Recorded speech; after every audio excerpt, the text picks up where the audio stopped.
नमस्कार. आजच्या या सखोल विश्लेषणात आपले स्वागत आहे. आज आपण भारतीय लोकशाहीचं इंजिन नेमकं कसं काम करतं हे अगदी मुळातून समजून घेणार आहोत. महाराष्ट्र बोर्डाच्या संदर्भानुसार आज आपण काही अत्यंत महत्त्वाच्या संकल्पनांवर चर्चा करणार आहोत आणि या सत्राच्या अगदी शेवटी काही सराव प्रश्नांची उजळणीही करणार आहोत. चला तर मग थेट विषयाला सुरुवात करूया. आपला आजचा प्रवास या 6 टप्प्यांतून जाणार आहे. आपण संविधानाच्या जिवंत स्वरूपापासून सुरुवात करू, त्यानंतर लोकशाहीची वाटचाल, सामाजिक न्याय, राजकीय पक्षांचं काम, पक्ष पद्धतीचा विकास आणि शेवटी काही महत्त्वाचे सराव प्रश्न. भाग 1. जिवंत भारतीय संविधान. आता हे आपण अनेकदा ऐकतो की भारतीय संविधान हे केवळ नियमांचं एखादं बंदिस्त पुस्तक नाही. ती एक प्रवाही आणि जिवंत गोष्ट आहे. म्हणजे संविधानाची वाटचाल ही फक्त काही घटना दुरुस्त्यांची यादी नक्कीच नाही, तर ती भारतीय लोकशाहीच्या बदलणाऱ्या प्रवासाची एक जिवंत कहाणी आहे. जनतेच्या बदलणाऱ्या गरजांनुसार ते सतत विकसित होत राहतं. स्वातंत्र्यानंतर अनेक सुधारणा झाल्या हे तर आपल्याला माहीतच आहे. पण खऱ्या अर्थाने एक मोठा गेम चेंजर ठरलेला बदल इसवी 2000च्या आसपास झाला. त्याला आपण हक्काधारित दृष्टिकोन किंवा राईट्स बेस्ड अप्रोच म्हणतो. याने काय झालं तर माहिती, शिक्षण आणि अन्न सुरक्षा हे नुसते कायदे उरले नाहीत, तर ते प्रत्येक नागरिकाचे पक्के मूलभूत हक्क बनले. हा वैचारिक बदल किती मोठा होता याचा फक्त विचार करा. 2000 सालापूर्वी सरकार काही योजना राबवतंय आणि नागरिक केवळ त्याचे लाभार्थी आहेत असा दृष्टिकोन होता. पण 2000 नंतर मात्र नागरिक हे हक्क असलेले सक्षम घटक आहेत हे मान्य केलं गेलं. हा दृष्टिकोन खऱ्या अर्थाने लोकशाहीचा पाया मजबूत करणारा ठरला. पुढे जाऊया. भाग 2. लोकशाही प्रक्रिया अधिक प्रगल्भ करणे. आता हा आकडा पहा, 18. हा काही साधा आकडा नाहीये. सुरुवातीला संविधानाने मतदानाचा अधिकार 21 वर्ष पूर्ण असलेल्यांना दिला होता, पण नंतर तो 18 वर्षांपर्यंत खाली आणला गेला. एका फटक्यात काय झालं माहितीये? जगातील या सर्वात मोठ्या लोकशाहीने कोट्यावधी तरुणांना राजकीय अधिकार दिले. यामुळे आपली लोकशाही एका नव्या राजकीय प्रगल्भतेकडे गेली, हे नक्की. भाग 3. सामाजिक न्याय आणि न्यायालय.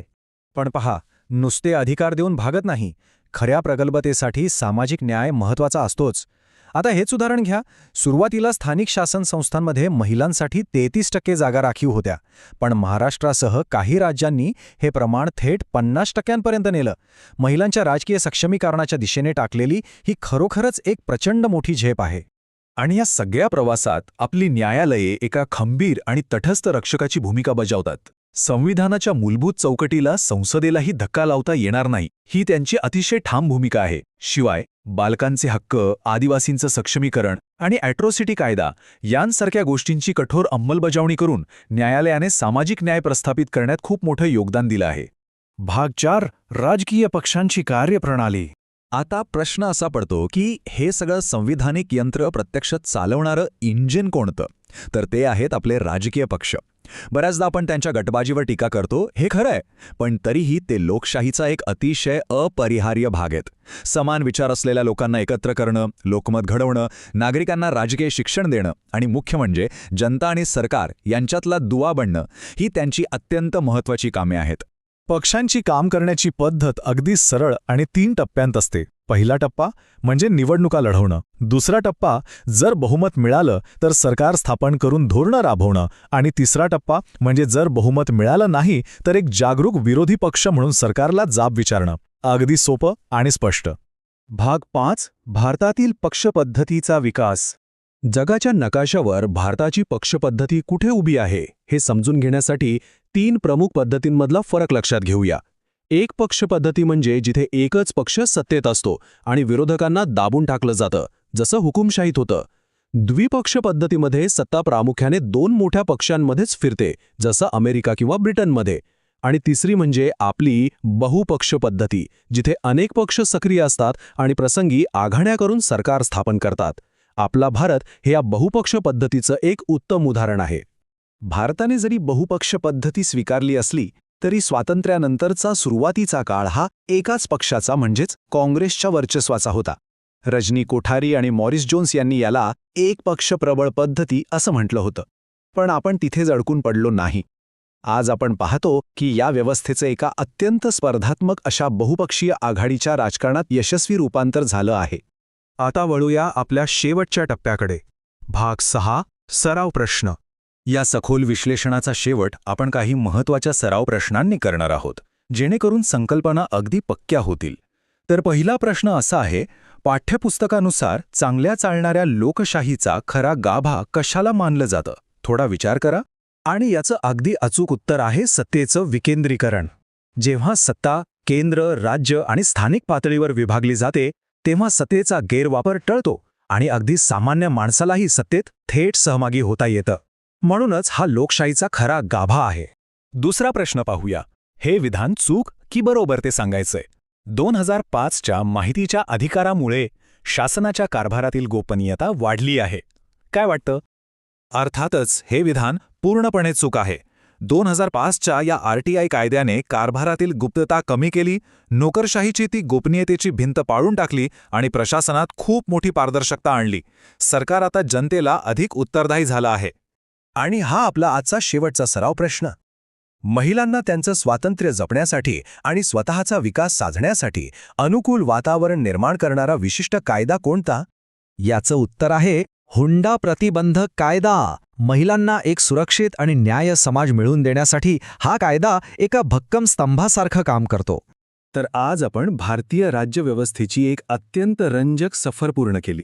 संविधान हा आपला मजबूत सांगाडा आहे आणि राजकीय पक्ष हे त्याला पुढे नेणारं शक्तिशाली इंजिन आहे हे आपण पाहिलं.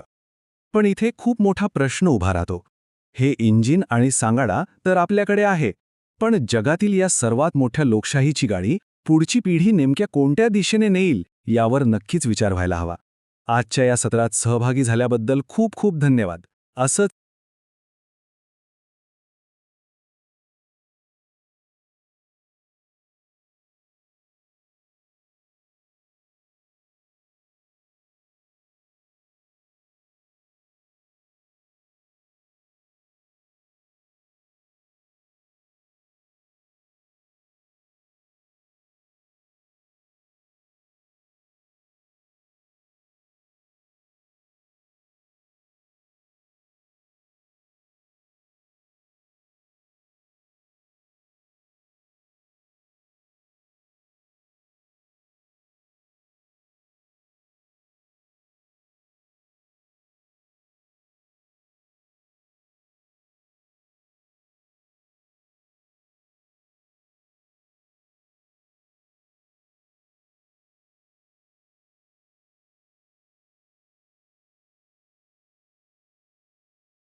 आपल्या चॅनेलवर पुन्हा एकदा सर्वांचं स्वागत आहे.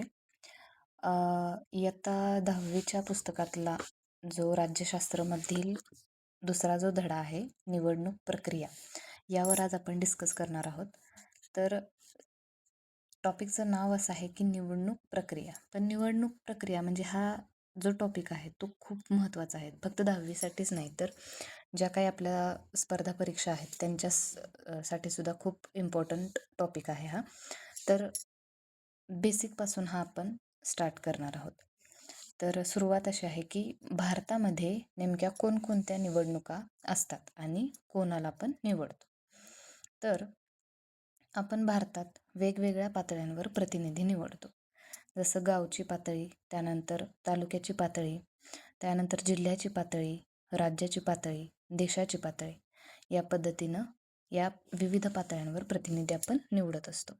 आता ही ज्या आपण पातळ्या बघितलेल्या आहेत त्या प्रत्येक आपण डिटेलमध्ये समजून घेऊ. पहिली पातळी आहे ती आहे ग्रामपंचायत.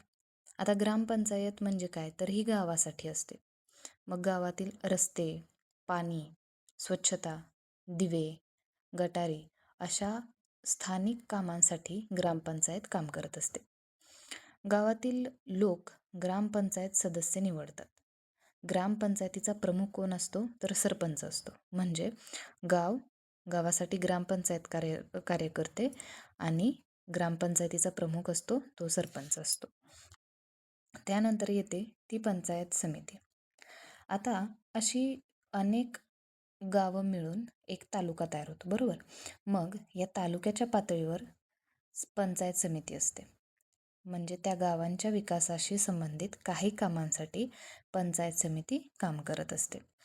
मग पंचायत समितीच्या सदस्यांची निवडणूक होते. म्हणजे गावासाठी कोण काम करतं, तर ग्रामपंचायत, आणि अनेक गावांसाठी पंचायत समिती असते. त्यानंतर असते ती जिल्हा परिषद. अनेक तालुके मिळून जिल्हा बनतो. जिल्हा पातळीवर जिल्हा परिषद असते. मग जिल्हा परिषद काय करते, ग्रामीण भागातील शिक्षण, आरोग्य, रस्ते, पाणी पुरवठा, ग्रामीण विकास अशा अनेक कामांमध्ये भूमिका बजावते.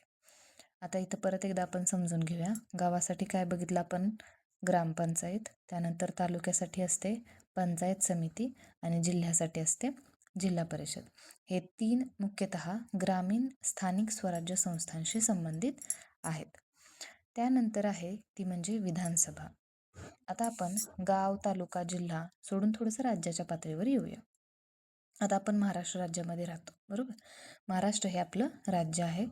महाराष्ट्रामध्ये अनेक विधानसभा मतदारसंघ असतात. मग प्रत्येक मतदारसंघातून लोक एक प्रतिनिधी निवडतात. त्या प्रतिनिधीला आपण काय म्हणतो, आमदार म्हणतो. म्हणजेच काय, MLA, member of legislative assembly. MLA म्हणजे आपण त्याला आमदार असं म्हणतो. मग आता जनता काय करते, आमदार निवडते आणि आमदारांचा मिळून विधानसभा असते. उदाहरणार्थ, एखाद्या मतदारसंघातून एखादा उमेदवार जिंकला तर तो त्या मतदारसंघाचा आमदार होतो. मग सर्व हे जे आमदार आहेत ते मिळून काय होते, तर विधानसभा तयार होते. आता ही जी विधानसभा आहे ती काय काम करते, तर विधानसभा ही राज्याच्या पातळीवर कायदे करण्याचं महत्त्वाचं काम करते. राज्याच्या पातळीवर म्हणजे फक्त महाराष्ट्र राज्य किंवा इतर जी राज्य आहेत आपली, त्या राज्यांच्या पातळीवर ही विधानसभा कार्यरत असते. मग आता आपण महाराष्ट्राचंच उदाहरण घेतोय. मग महाराष्ट्रासाठी आवश्यक असलेल्या अनेक राज्यविषयक बाबी आहेत, त्यावर विधानसभा चर्चा करते आणि त्यावर कायदे करते. उदाहरणार्थ, आपल्या राज्यामधील असलेलं शिक्षण, आरोग्य, शेती, पोलीस, सार्वजनिक व्यवस्था इत्यादी विषयांवर हे राज्य सरकार काम करतं. आता बघा, तुम्ही विधानसभा बघितलं, मग आता तुमच्या मनामध्ये येईल की मुख्यमंत्री कुठून येतो. हा खूप सोपा मुद्दा आहे. आता जनता काय करते, थेट मुख्यमंत्री निवडत नाही. जनता काय करते, तर आमदार निवडते. मग निवडणुकीनंतर ज्या पक्षाला किंवा ज्या आघाडीला बहुमत मिळतं त्यांचा जो नेता आहे तो कोण होतो, मुख्यमंत्री बनतो. म्हणजे जनता कोण निवडते? आमदार निवडते. आणि जो बहुमत मिळणारा जो पक्ष आहे त्यांमधून एक कोण होतो? मुख्यमंत्री होतो. त्यानंतर आहे लोकसभा. आता आपण राज्याच्या वर म्हणजे थोडंसं देशाच्या पातळीवरती येऊया. आता आपला भारत हा देश आहे. मग देशासाठी कोण असते? तर संसद असते. मग भारतीय संसदेमध्ये 2 सभागृह आहेत. कोणत्या? पहिली म्हणजे लोकसभा आणि दुसरी म्हणजे राज्यसभा. आता आपण सुरुवातीला लोकसभा समजून घेऊ. लोकसभा म्हणजे काय? तर जनतेनं थेट निवडून दिलेल्या प्रतिनिधींचं सभागृह. जनतेनं थेट निवडून दिलेल्या प्रतिनिधींचं सभागृह आहे. म्हणजे इथं कोण करते? जनता मतदान करते. जनता आपल्या मतदारसंघातून एक खासदार निवडते. या खासदाराला आपण MP म्हणतो.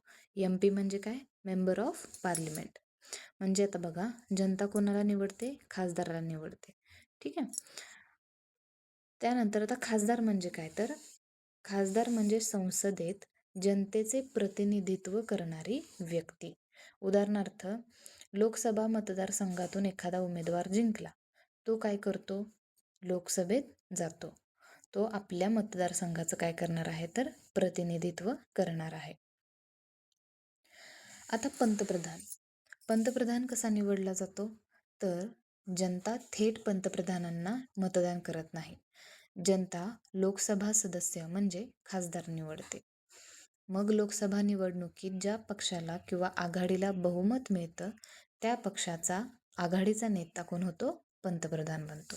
म्हणजे जनता खासदार निवडते. बहुमत मिळवणारा पक्ष त्यामधून एक त्यांचा कोण होतो? पंतप्रधान होतो. त्यानंतर आहे राज्यसभा. आता आपण राज्यसभा समजून घेऊया. लोकसभा म्हणजे जनतेनं थेट निवडलेले प्रतिनिधी. पण राज्यसभेचं कसं असतं? राज्यांचे प्रतिनिधित्व करणारं हे सभागृह आहे. राज्यसभेचे सदस्य म्हणजे खासदारच असतात. पण त्यांची निवड लोकसभा सदस्यांसारखी थेट सामान्य जनता करत नाही. राज्यसभेच्या सदस्यांची निवड मुख्यतः राज्यातील जे आमदार आहेत ते करत असतात. आता लोकसभा आणि राज्यसभा अगदी सोप्या भाषेत आपण बघूया. लोकसभा आपण काय म्हटलं की जनतेकडून निवडलं जातं. थेट मतदान त्यामध्ये होतं. खासदार निवडला जातो आणि तो लोकसभेमध्ये जातो. ठीक आहे. आणि राज्यसभेचं काय असतं? तर जनता कोणाला निवडते? आमदारांना निवडते. आणि आमदार राज्यसभा सदस्य होतात. राज्यसभा सदस्यांना निवडतात. आता संसद म्हणजे काय?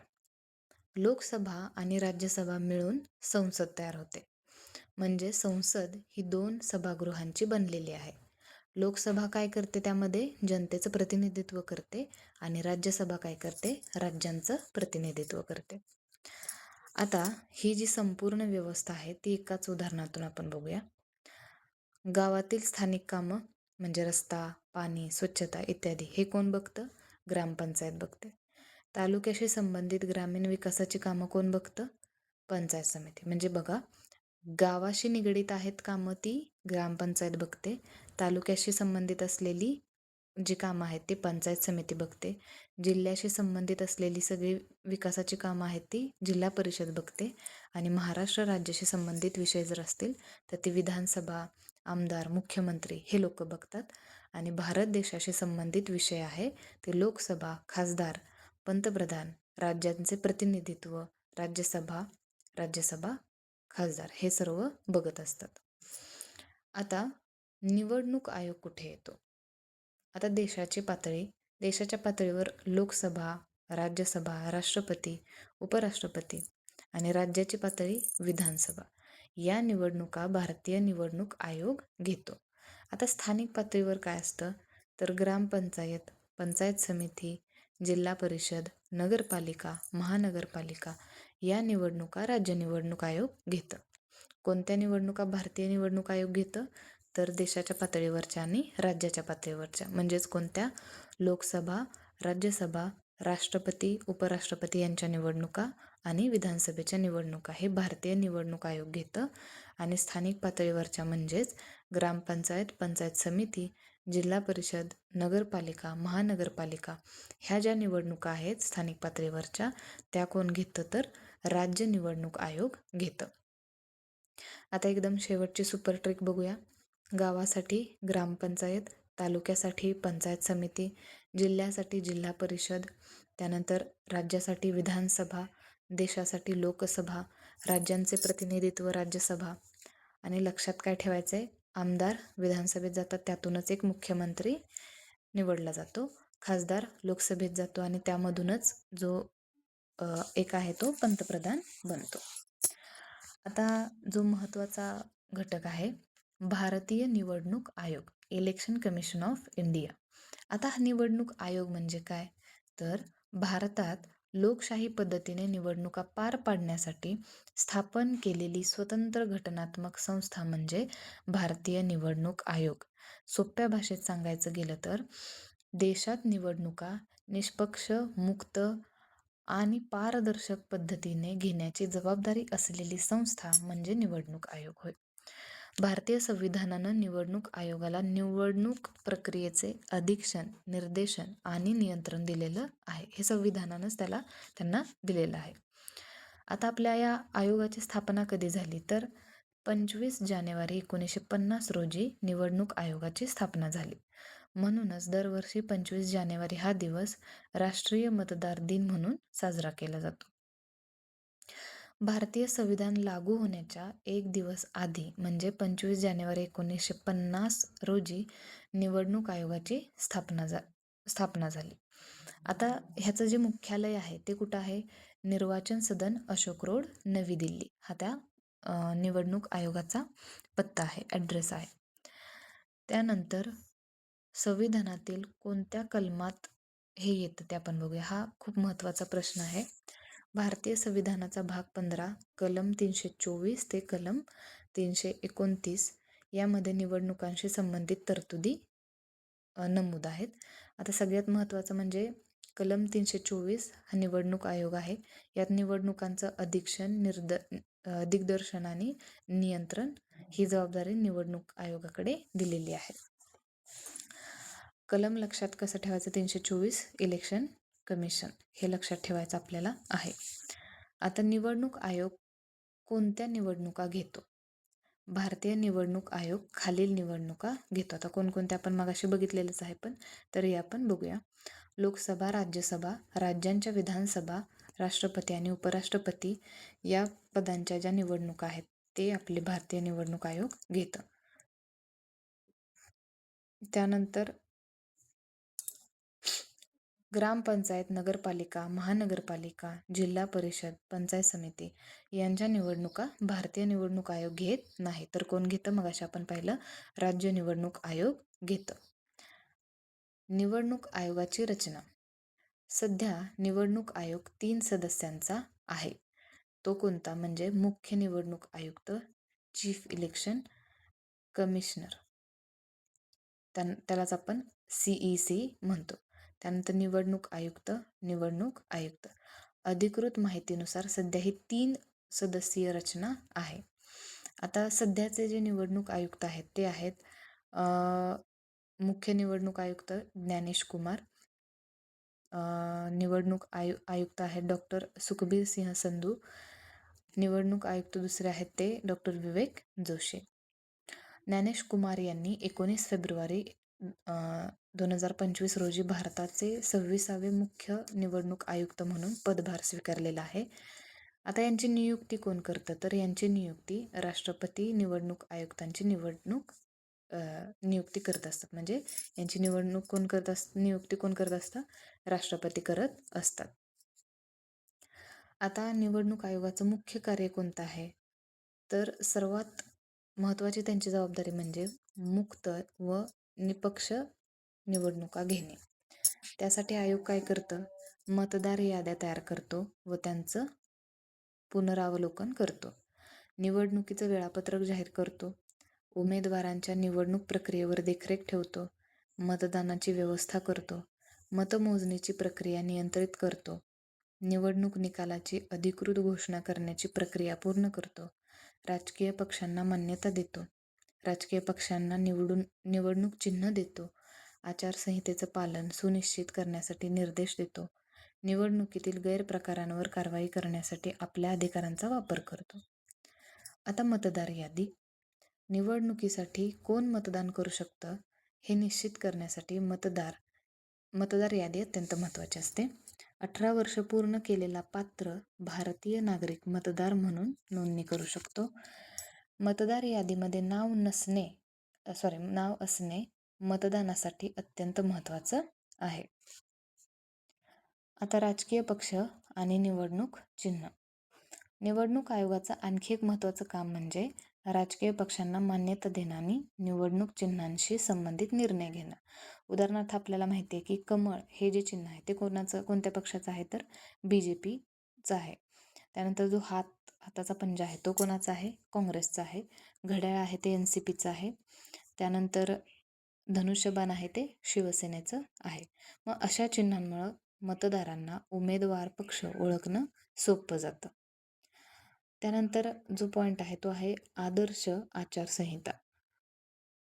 निवडणूक जाहीर झाल्यानंतर राजकीय पक्ष आणि उमेदवारांनी पाळायचे नियम म्हणजे आदर्श आचारसंहिता. याला मॉडेल कोड ऑफ कंडक्ट किंवा MCC म्हणतात. याचा उद्देश काय आहे तर सर्व पक्षांना समान संधी मिळावी, सरकारी यंत्रणेचा गैरवापर होऊ नये, मतदारांवर अनुचित प्रभाव टाकला जाऊ नये, निवडणूक प्रक्रिया निष्पक्ष राहावी, निवडणूक आयोग राजकीय पक्षांशी चर्चा करून आणि आपल्या घटनात्मक अधिकारांचा वापर करून आचारसंहितेची अंमलबजावणी करतो. निवडणूक आयोग स्वतंत्र का असतो? समजा आता बघा, निवडणुका घेण्याची जबाबदारी एखाद्या सत्ताधारी पक्षाकडे जर दिली तर काय होईल? तो पक्ष स्वतःच्या फायद्यासाठी निवडणूक प्रक्रिया बदलू शकतो. म्हणून निवडणूक आयोगाला स्वतंत्र घटनात्मक संस्था म्हणून स्थान देण्यात आलं आहे. मग यामुळं काय झालं तर सत्ताधारी पक्ष, विरोधी पक्ष, उमेदवार आणि मतदार या सर्वांसाठी समान निवडणूक वातावरण निर्माण करण्याचा प्रयत्न केला जातो. आता आपल्या निवडणूक आयोगाचं महत्त्व काय आहे तर लोकशाहीमध्ये सत्ता कोणाकडे असावी हे जनता ठरवतं. पण जनता आपला निर्णय मतदानातून व्यक्त करतं. म्हणून मतदार मतदान करतो, निवडणूक प्रतिनिधी निवडला जातो, निवडणूक आयोग प्रक्रिया निष्पक्ष ठेवतो, लोकशाही मजबूत होते. म्हणूनच निवडणूक आयोग हा भारतीय लोकशाहीचा अत्यंत महत्त्वाचा आधारस्तंभ आहे. अशा पद्धतीनं जे आपण निवडणूक प्रक्रिया आहे किंवा आपलं जे निवडणूक आयोग आहे आणि स्थानिक पातळीवर त्यानंतर राज्य पातळी म्हणजे देश पातळीवरचे जे आयोग आहेत त्यांची कामं ही आपण बघितलेली आहेत आणि सविस्तर त्याची माहिती बघितलेली आहे. यामध्ये जर तुम्हाला शंका असेल तर कमेंटमध्ये कळवा. व्हिडिओ आवडल्यास लाईक करा.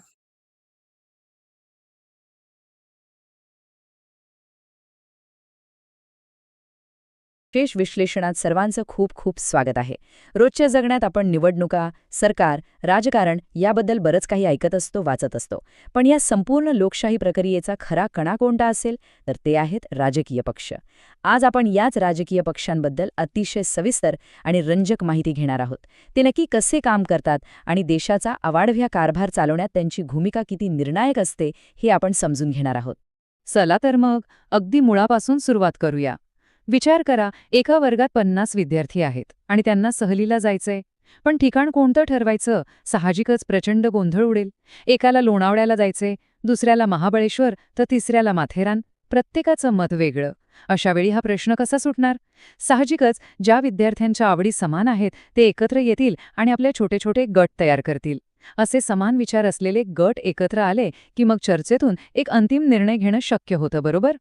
आता हेच उदाहरण थोडं मोठ्या पातळीवर लावून पाहूया. जर फक्त 50 मुलांचा निर्णय घेताना इतका गोंधळ उडत असेल तर विचार करा, 140 कोटी लोकसंख्या असलेल्या आपल्या भारतासारख्या अवाढ्य देशाचा कारभार कसा चालत असेल. प्रत्येकाच्या गरजा वेगळ्या आहेत. शेतकऱ्यांचे प्रश्न वेगळे, तरुणांच्या रोजगाराच्या अपेक्षा वेगळ्या, उद्योजकांच्या गरजा वेगळ्या. या सगळ्या विखुरलेल्या मागण्यांना एकत्र करून त्यांना एका शिस्तबद्ध धोरणाचं रूप देण्याचं काम जे संघटित गट करतात त्यांनाच आपण राजकीय पक्ष म्हणतो.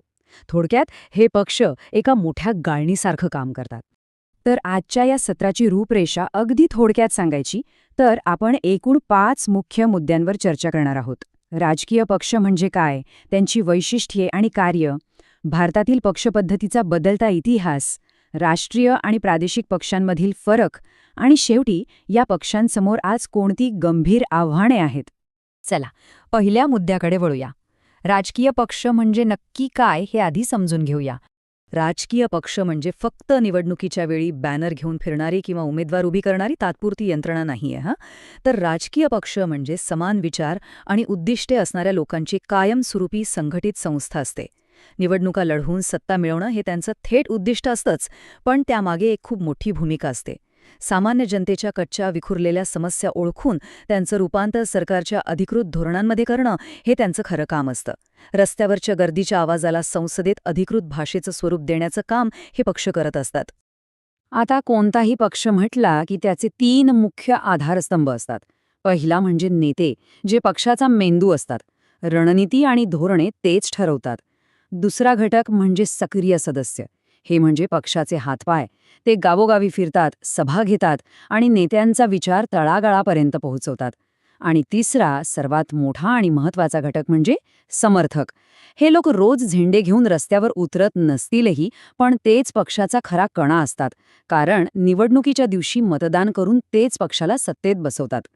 पक्षाची अंतर्गत रचना कशी असते हे पाहिल्यानंतर आता आपण दुसऱ्या भागाकडे वळूया.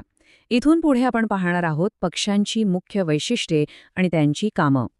आता प्रत्येक राजकीय पक्षाची स्वतःची अशी काही खास वैशिष्ट्ये असतात. सत्ता मिळवणं हे ध्येय तर असतंच, पण त्याला एका विशिष्ट विचारसरणीचा आधार असतो. म्हणजे बघा, काही पक्षांचा कल सामाजिक कल्याणाकडे जास्त असतो, तर काहींचा मुक्त अर्थव्यवस्थेकडे. याच विचारसरणीच्या चष्म्यातून ते आपले कार्यक्रम आणि जाहीरनामे ठरवतात. पण यातला सर्वात महत्त्वाचा भाग कोणता असेल? तर राजकीय पक्ष हे शासन आणि जनता यांच्यातला एक भक्कम दुवा म्हणून काम करतात. सरकारच्या गुंतागुंतीच्या योजना सामान्य माणसाला सोप्या भाषेत सांगायच्या आणि सामान्य माणसांच्या समस्या सरकार दरबारी मांडायच्या, असा हा महत्त्वाचा पूल ते बांधत असतात. आणि हे सगळं एका विशिष्ट सायकलमध्ये म्हणजे एका चक्रानुसार चालतं.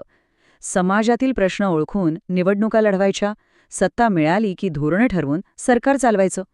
पण या सगळ्या पलीकडे एक अतिशय महत्त्वाचं काम असतं, ते म्हणजे जनमत तयार करणं. हे काम फक्त निवडणुकीपुरतं नसतं, तर ते 365 दिवस चालू असतं. महत्त्वाच्या प्रश्नांवर चर्चा घडवून आणणे, आंदोलने करणे आणि लोकांना विचार करायला लावणं हे जनमत घडवण्याचं काम पक्ष अविरत करत असतात. आता एक अतिशय रंजक आकडा पाहूया, 145. हा आकडा इतका महत्त्वाचा का आहे? गणिताच्या भाषेत सांगायचं तर महाराष्ट्राच्या विधानसभेत एकूण 288 जागा आहेत. आता कोणत्याही पक्षाला सरकार स्थापन करायचं असेल तर त्यांना निम्म्यापेक्षा जास्त जागांची आवश्यकता असते. 288च्या निम्म्या होतात 144. त्यामुळे 144च्या पुढे एक पाऊल टाकून बहुमत सिद्ध करण्यासाठी लागणारा तो जादुई आकडा म्हणजे 145. हा एक आकडा सत्तेत बसणारे आणि विरोधात बसणारे यांच्यातील रेषा ठरवतो. आणि हाच आकडा आपल्याला सांगतो की लोकशाहीत 2 बाजू कशा काम करतात. एका बाजूला सत्ताधारी पक्ष असतो, जो सरकार चालवतो, तर दुसऱ्या बाजूला विरोधी पक्ष असतो. पण लक्षात घ्या, विरोधी पक्ष हा सरकारचा कोणी वैरी किंवा शत्रू नसतो. उलट तो सरकारच्या कामावर बारीक लक्ष ठेवणारा वॉचडॉग असतो. जर विरोधी पक्ष नसता तर विचार करा, सत्ताधारी पक्षाला कोणाचाच वचक राहिला नसता आणि हुकुमशाही प्रवृत्ती वाढली असती. म्हणूनच एक खंबीर विरोधी पक्ष हा लोकशाहीचा प्राण असतो. आता आपण इतिहासाच्या पानावर थोडी नजर टाकूया. स्वातंत्र्यापासून आत्तापर्यंत भारतातील पक्षपद्धती कशी बदलत गेली आहे ते आपण तिसऱ्या भागात पाहूया. आपल्या भारतीय राजकारणाचा इतिहास मुख्यत्वे 3 टप्प्यांत विभागता येतो. 1977च्या आधी बघितलं तर देशात आणि राज्यांमध्ये प्रामुख्याने काँग्रेस या एकाच पक्षाचं निर्विवाद वर्चस्व होतं. पण 1977 साली आणीबाणीनंतर अनेक विरोधी पक्ष एकत्र आले आणि त्यांनी या एकाधिकारशाहीला मोठा धक्का दिला. पण खऱ्या अर्थाने सर्वात मोठा बदल झाला तो 1989 नंतर. तेव्हापासून लोकसभेत कोणत्याही एका पक्षाला स्पष्ट बहुमत मिळणं अत्यंत कठीण झालं आणि इथूनच आघाडी सरकारांचं युग सुरू झालं. या युगामुळे एका पक्षाच्या मनमानी कारभाराला आळा बसला आणि देशाचा कारभार चालवण्यासाठी विविध प्रादेशिक पक्षांना एकत्र घेणं भाग पडलं. भारतात राजकीय पक्षांचं प्रचंड वैविध्य आहे, त्यामुळेच निवडणूक आयोगाने त्यांची अधिकृत वर्गीवारी केली आहे. चौथ्या भागात आपण हा राष्ट्रीय आणि प्रादेशिक पक्षांमधला फरक समजून घेणार आहोत. निवडणूक आयोगाने पक्ष मान्यता देण्यासाठी अतिशय काटेकोर नियम ठरवले आहेत, अगदी एखाद्या कडक परीक्षेसारखे.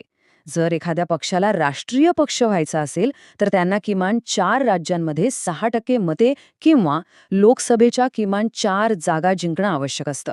यातली मते किंवा जागा यापैकी एक अट पूर्ण करावीच लागते.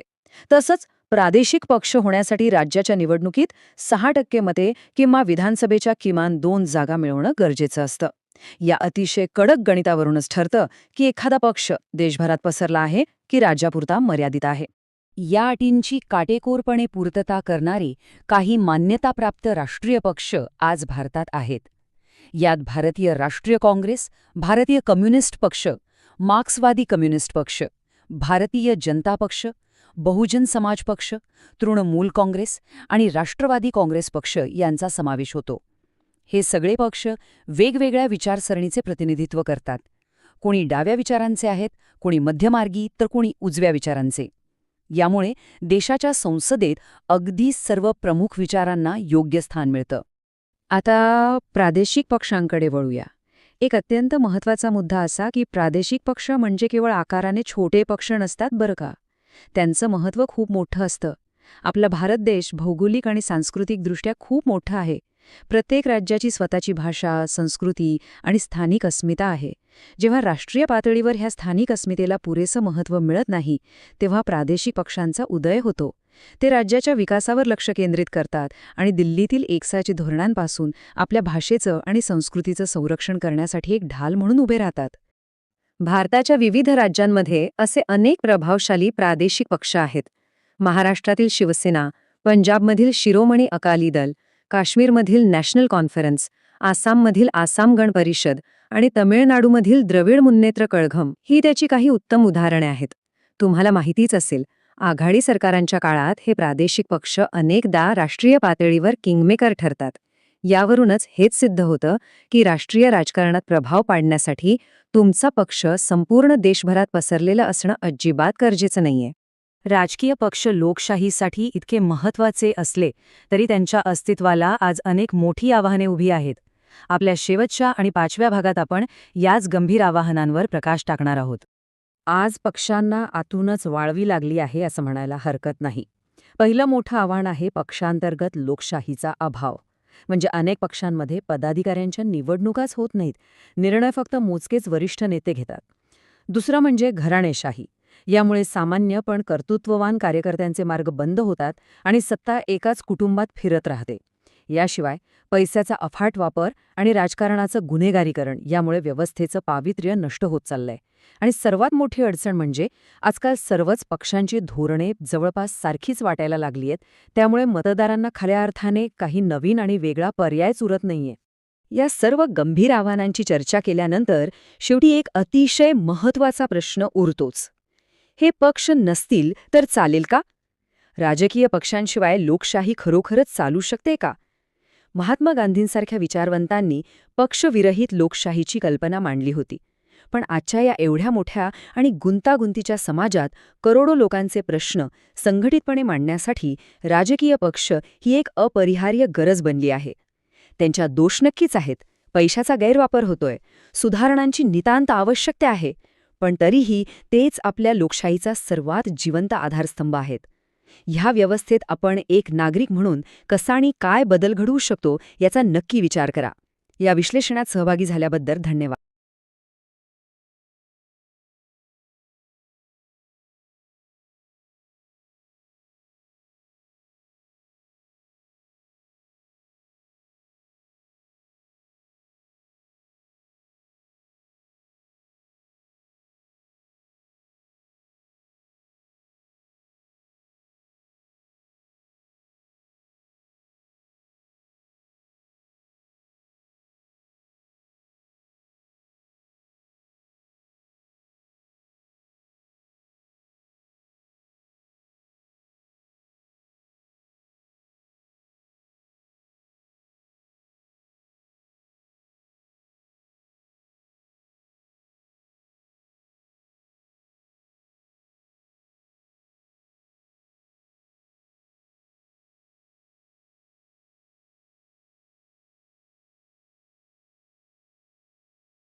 नमस्कार. आजच्या या खास विश्लेषणात आपण भारताच्या सामाजिक आणि राजकीय चळवळींबद्दल सविस्तर जाणून घेणार आहोत. या चळवळी म्हणजे केवळ मोर्चे नाहीत, तर त्या खऱ्या अर्थाने बदलाचे उत्प्रेरक कशा ठरतात, त्यांचा पाया कसा रचला जातो आणि त्या नक्की काम कशा करतात हे आपण डीप डाईव्ह करून समजून घेणार आहोत. चला तर मग थेट सुरू करूया. आजच्या या विश्लेषणाची रूपरेषा अगदी सोपी आहे. पहिल्यांदा आपण चळवळीची मूळ रचना पाहू आणि त्यानंतर आदिवासी, शेतकरी, कामगार, स्त्रिया आणि शेवटी पर्यावरण आणि ग्राहक यांच्या हक्कांसाठी उभारल्या गेलेल्या चळवळींचा प्रवास जाणून घेऊ. तर आपला पहिला भाग आहे चळवळीची रचना, संख्येतील ताकद. आता एक विचार करा. समजा एखाद्या गावात पिण्याच्या पाण्याची भयंकर टंचाई आहे आणि तिथे फक्त एकाच व्यक्तीने तक्रार केली तर काय होईल? बहुधा काहीच नाही. पण जर त्याच गावातले 100 लोक एकत्र आले, त्यांनी संघटित होऊन प्रशासनाकडे थेट मागणी केली तर चित्र पूर्णपणे बदलेल, बरोबर? आणि म्हणूनच इथला अत्यंत महत्त्वाचा मुद्दा हा आहे की चळवळ म्हणजे रस्त्यावर आलेला कोणताही विस्कळीत जमाव नसतो. खरा बदल घडवून आणण्यासाठी एका विशिष्ट प्रश्नावर आधारित, सातत्यपूर्ण आणि अत्यंत संघटित अशी सामूहिक कृती लागते. तेव्हा कुठे सरकारवर दबाव येतो. अगदी सोप्या भाषेत सांगायचं तर कोणत्याही चळवळीचे हे 4 मुख्य आधारस्तंभ असतात. जेव्हा सामूहिक कृती, एखादा जिव्हाळ्याचा सार्वजनिक प्रश्न, खंबीर नेतृत्व आणि एक भक्कम संघटित रचना, हे 4ही घटक एकत्र येतात ना, तेव्हा जनतेच्या असंतोषाचं रूपांतर एका अशा प्रचंड ताकदीत होतं ज्याकडे सरकारलाही अजिबात दुर्लक्ष करता येत नाही. पुढे जाऊया. भाग 2. आदिवासी चळवळ, जंगलावरील अधिकारांचे रक्षण. आता इतिहासात डोकावून पाहिलं तर छोटा नागपूर परिसरातील कोलाम, ओडिशातील गोंड, महाराष्ट्रातील भिल्ल आणि कोळी किंवा बिहारमधील संथाळ आणि मुंडा यांसारख्या आदिवासी गटांचे लढे आपल्याला दिसतात. हे काही साधे बंडन होते. जेव्हा ब्रिटिश वनकायद्यांनी त्यांच्या हक्काच्या जंगलांवर गदा आणली तेव्हा ते अक्षरशः स्वतःच्या अस्तित्वासाठी आणि जगण्यासाठी उभे राहिले होते. आणि विशेष म्हणजे आजही त्यांचा हा संघर्ष संपलेला नाहीये. वनातील उत्पादने गोळा करण्याचा अधिकार आणि वनजमिनीवर लागवड करण्याचा अधिकार या त्यांच्या अगदी मूलभूत मागण्या आजही तशाच आहेत. यातून एक गोष्ट स्पष्ट होते, ती म्हणजे एखाद्या चळवळीची विचारधारा आणि त्यांचा लढा अगदी शतकानुशतके टिकून राहू शकतो. आता पाहूया भाग 3. शेतकरी चळवळ, योग्य न्यायाची मागणी. शेतकरी चळवळीचा हा प्रवास खरोखरच खूप रंजक आहे. स्वातंत्र्यपूर्व काळात जर आपण पाहिलं तर बारडोली आणि चंपारण्याचे लढे थेट ब्रिटिशांच्या जुलमी धोरणांविरुद्ध होते. पण हरितक्रांतीनंतर चित्र बदललं. शेतीचं उत्पादन तर वाढलं, पण गरीब आणि श्रीमंत शेतकरी यांच्यात एक प्रचंड मोठी दरी निर्माण झाली. आणि मग स्वाभाविकच चळवळीचा रोख या वाढत्या आर्थिक विषमतेकडे वळला. आणि आजच्या या आधुनिक आर्थिक संकटातून मार्ग काढण्यासाठीच शेतकऱ्यांनी स्वामीनाथन आयोगाच्या शिफारशींभोवते स्वतःला संघटित केलं आहे. उत्पादन खर्चावर 50% नफा, शेतीमालाला हमीभाव म्हणजेच MSP, संपूर्ण कर्जमुक्ती आणि शेतीला थेट उद्योगाचा दर्जा या अतिशय सुस्पष्ट आणि संस्थात्मक सुधारणा आता त्यांच्या मुख्य मागण्या बनल्या आहेत. आपला पुढचा विषय आहे भाग 4. कामगार चळवळ, स्थिर रोजगारासाठी लढा. कामगार चळवळींचा प्रवास 1850च्या दशकातल्या कापड गिरण्या आणि रेल्वेच्या सुरुवातीपासून ते थेट 1920 मध्ये स्थापन झालेल्या कामगार संघटनांपर्यंत खूप मोठा राहिला आहे. पण आपल्याला आठवत असेल 1980च्या दशकात मुंबईत झालेला तो मोठा कापडगिरणी कामगारांचा संप. तो संप अयशस्वी ठरला आणि तिथूनच ही चळवळ मोठ्या प्रमाणावर विखुरली गेली. आज या चळवळीसमोरची आव्हानं पूर्णपणे वेगळी आहेत.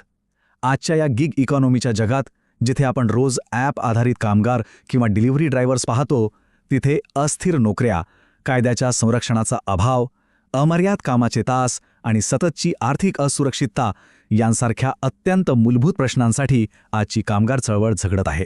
पुढे पाहूया. भाग 5. स्त्री चळवळ, खऱ्या समानतेकडे वाटचाल.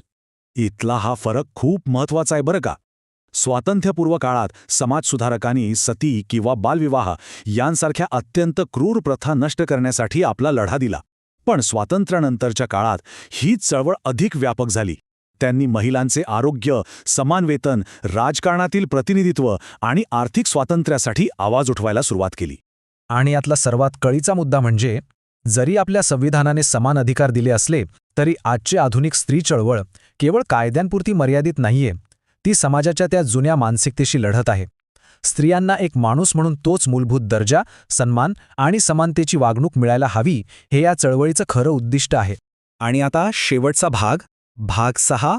पर्यावरण आणि ग्राहक हक्क.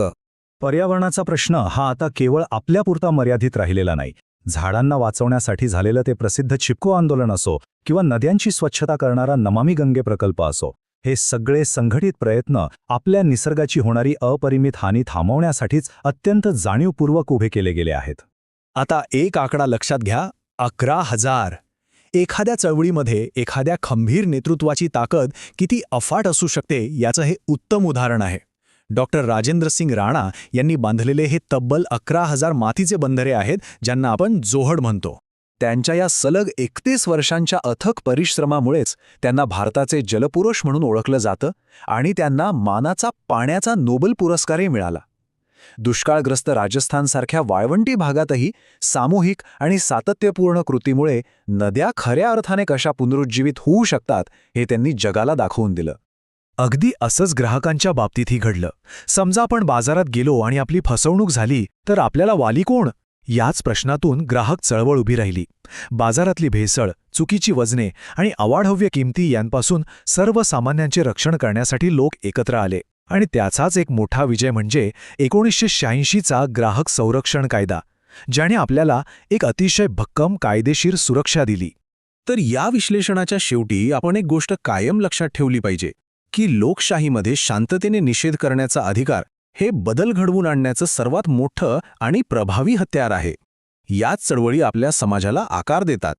मग आता विचार करा, आजच्या घडीला असा कोणता महत्त्वाचा सार्वजनिक प्रश्न आहे ज्यासाठी आपण सर्वांनी संघटित होऊन लढा देणं खरंच गरजेचं आहे? हा प्रश्न नक्कीच विचार करण्यासारखा आहे, नाही का?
नमस्कार.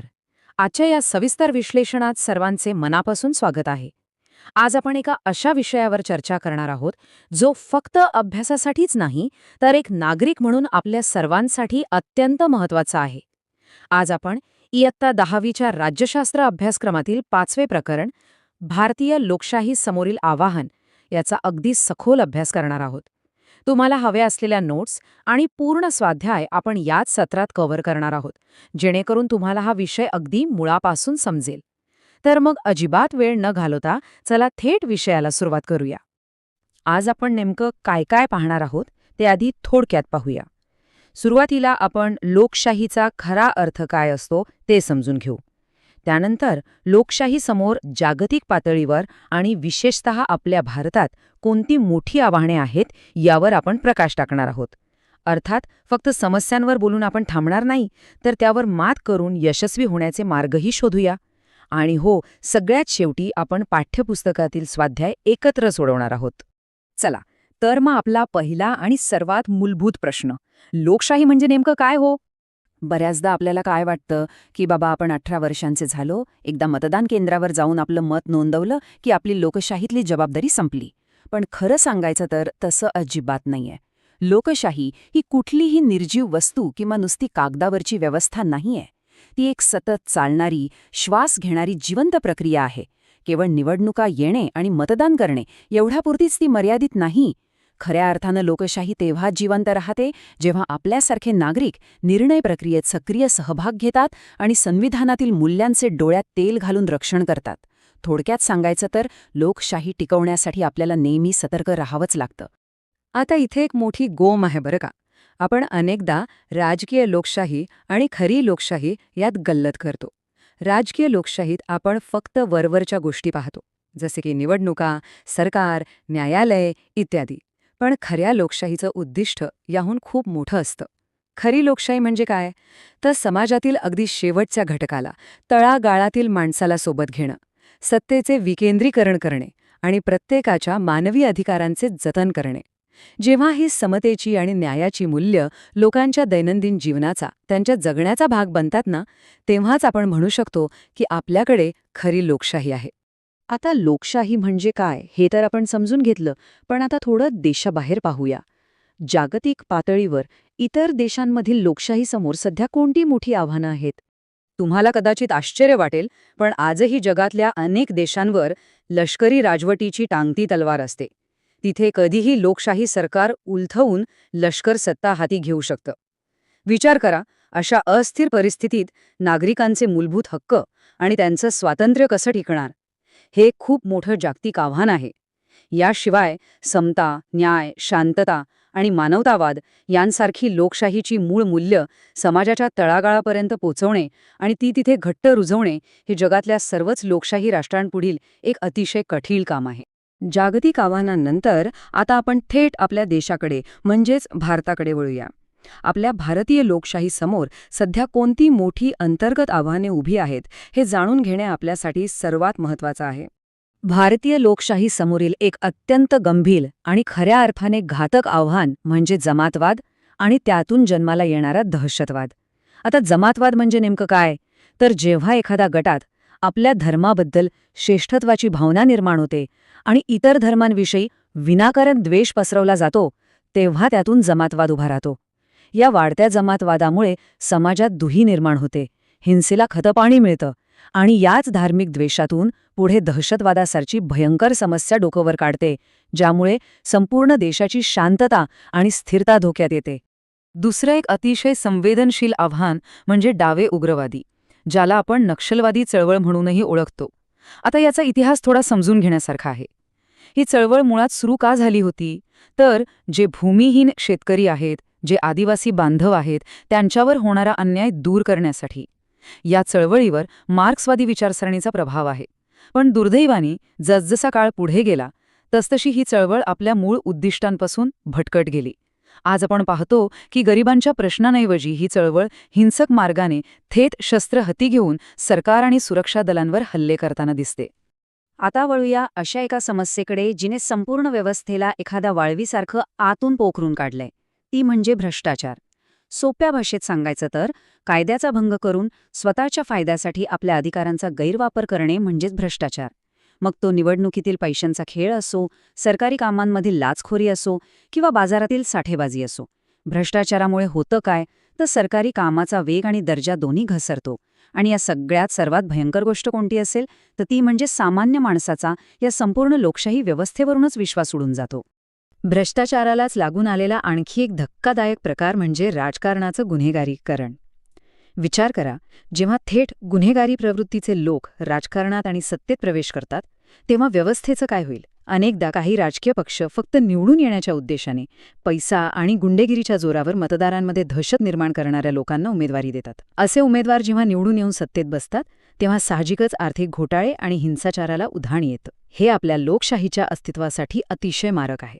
या राजकीय समस्यांशिवाय काही सामाजिक आव्हानंही आहेत बरं का, जी लोकशाहीचा पाया खिळखिळा करतात. यात प्रामुख्याने वाढती बेरोजगारी, व्यसनाधीनता, साधनसंपत्तीचे असमान वाटप यांचा समावेश होतो. जोपर्यंत आपण जातीव्यवस्था आणि स्त्री-पुरुष असमानता यांसारख्या गंभीर सामाजिक समस्या मुळापासून नष्ट करत नाही, तोपर्यंत समाजातील प्रत्येक घटकाला लोकशाही प्रक्रियेत समान संधी आणि समान न्याय मिळणं निव्वळ अशक्य आहे. आता हे सगळं ऐकून तुम्हाला कदाचित थोडं निराश वाटू शकतं, पण थांबा, चित्र इतकंही वाईट नाहीये. आपण आता या समस्यांवर मात करून भारतीय लोकशाही खऱ्या अर्थाने यशस्वी कशी करू शकतो याच्या प्रभावी आणि सकारात्मक मार्गांवर चर्चा करणार आहोत. हे पहा, लोकशाही यशस्वी करण्यासाठीचे उपाय आपल्याकडेच आहेत. सर्वात महत्त्वाचा आणि पहिला उपाय म्हणजे सत्तेचं विकेंद्रीकरण. सत्ता फक्त दिल्लीत किंवा राज्याच्या राजधानीत एकवटलेली नसावी, तर ती अगदी तळागाळातील ग्रामपंचायतीपर्यंत पोहोचली पाहिजे. दुसरं म्हणजे गुन्हेगारांना वठणीवर आणण्यासाठी आपली न्यायसंस्था कोणत्याही दबावाखाली नसलेली, पूर्णपणे स्वतंत्र आणि निष्पक्ष असली पाहिजे. आणि तिसरं म्हणजे तुम्ही, आम्ही म्हणजे सर्व नागरिकांनी शासनाच्या प्रत्येक पातळीवर जास्तीत जास्त सहभाग नोंदवला पाहिजे. आणि हो, या दिशेने आपल्या शासनानेही अनेक ठोस आणि सकारात्मक पावलं उचलली आहेत. लोकशाहीला बळकट करण्यासाठी काही खूप महत्त्वाचे उपक्रम राबवले गेले आहेत, जसे की सर्व शिक्षा अभियान, स्वच्छ भारत अभियान, स्थानिक स्वराज्य संस्थांमध्ये महिलांना दिलेलं तब्बल 50% आरक्षण, तसेच रोजगाराची हमी देणारी मनरेगा योजना आणि महिला बचत गटांची स्थापना. या अतिशय व्यावहारिक उपक्रमांमुळे समाजातील दुर्बल घटकांना आणि विशेषतः महिलांना मुख्य प्रवाहात आणण्यात खूप मोठी मदत झाली आहे. चला, आता या विश्लेषणाचा सर्वात रंजक भाग, ज्याची आपण सुरुवातीला चर्चा केली होती, तो म्हणजे आपला स्वाध्याय. आतापर्यंत आपण जे काही सविस्तर पाहिलं त्याची एक मस्त उजळणी करूया. मी प्रश्न विचारल्यावर उत्तर काय असेल याचा नक्की मनात विचार करा बरं का. पहिला प्रश्न तुमच्या स्क्रीनवर आहे. रिकामी जागा भरायची आहे. लोकशाहीमध्ये डॅश डॅश निवडणुकीत सामील होऊन सत्तेत प्रवेश करतात. तुमचे पर्याय आहेत न्यायालय, राजकीय पक्ष की सामाजिक संस्था. थोडा विचार करा. आपण अगदी सुरुवातीलाच याबद्दल बोललो होतो. अगदी बरोबर ओळखलत. याचं अचूक उत्तर आहे राजकीय पक्ष. लोकशाही व्यवस्थेमध्ये न्यायालय किंवा सामाजिक संस्था निवडणुका लढवत नाहीत, तर ते काम राजकीय पक्षांचे असते. राजकीय पक्षच लोकांचा कौल मिळवून सत्तेत प्रवेश करतात. चला, आता पुढचा प्रश्न. इथे तुम्हाला विधान चूक की बरोबर ते सांगायचंय. विधान असं आहे, लोकशाही टिकवण्यासाठी दक्ष राहावं लागतं. आठवून पहा बरं, लोकशाहीच्या मुख्य व्याख्येमध्ये आपण काय पाहिलं होतं? बरोबर, हे विधान 100% बरोबर आहे. आणि याचं कारणही अगदी सोपं आहे. भ्रष्टाचार, हिंसा आणि राजकारणाचे गुन्हेगारीकरण यांसारख्या लोकशाहीला पोखरणाऱ्या समस्या वेळीच ओळखून त्या नष्ट करण्यासाठी प्रत्येक नागरिकाला आणि शासनाला सतत जागरूक आणि दक्ष राहावंच लागतं. आता पुढचं विधान काळजीपूर्वक ऐका. विधान आहे, आज डाव्या उग्रवादी चळवळीत शेतकरी व आदिवासी यांच्या समस्यांचे महत्त्व वाढत आहे. हे विधान चूक आहे की बरोबर? मगाशी आपण नक्षलवादी चळवळीच्या सद्यस्थितीबद्दल काय चर्चा केली होती ते आठवा. थांबा, हे विधान पूर्णपणे चूक आहे. लक्षात आलं का? कारण जरी ही चळवळ सुरुवातीला शेतकरी आणि आदिवासींच्या हक्कांसाठी सुरू झाली असली, तरी आजच्या घडीला ती आपल्या मूळ उद्दिष्टांपासून पूर्णपणे भरकटली आहे. आता ही चळवळ फक्त सरकारला हिंसक आणि सशस्त्र विरोध करण्यावर केंद्रित झाली आहे. आता आजच्या स्वाध्यायातला आपला शेवटचा प्रश्न. विधान आहे, निवडणुकीतील भ्रष्टाचारामुळे लोकांचा लोकशाही प्रक्रियेवरचा विश्वास उडू शकतो. सांगा पाहू, हेच चूक आहे की बरोबर? भ्रष्टाचाराचे काय वाईट परिणाम होतात हे आपण मगाशीच पाहिलं होतं. हे विधान अगदी बरोबर आहे. निवडणुकीतील गैरप्रकार आणि भ्रष्टाचारामुळे खऱ्या लोकशाहीला थेट तडा जातो आणि साहजिकच सामान्य जनतेचा या संपूर्ण व्यवस्थेवरील विश्वासच उडून जातो. आणि ह्याचबरोबर आपण आजच्या या सविस्तर विश्लेषणाच्या अगदी शेवटाकडे आलो आहोत. पण जाता जाता एक अत्यंत महत्त्वाचा प्रश्न मी तुमच्यासाठी सोडून जातोय. एक जागरूक नागरिक म्हणून आपल्या देशातील ही सर्व आव्हाने मुळात सकट उपटून काढण्यासाठी आणि आपली लोकशाही मूल्य अधिक बळकट करण्यासाठी वैयक्तिक पातळीवर आपण काय सक्रिय योगदान देऊ शकतो? या प्रश्नावर आज नक्की विचार करा. मला खात्री आहे की आजचं हे विश्लेषण तुम्हाला हा विषय अगदी मुळापासून समजण्यासाठी नक्कीच फायदेशीर ठरले असेल. चला तर मग पुन्हा भेटूया अशाच एका नव्या आणि रंजक विश्लेषणात. तोपर्यंत विचार करत रहा आणि शिकत रहा.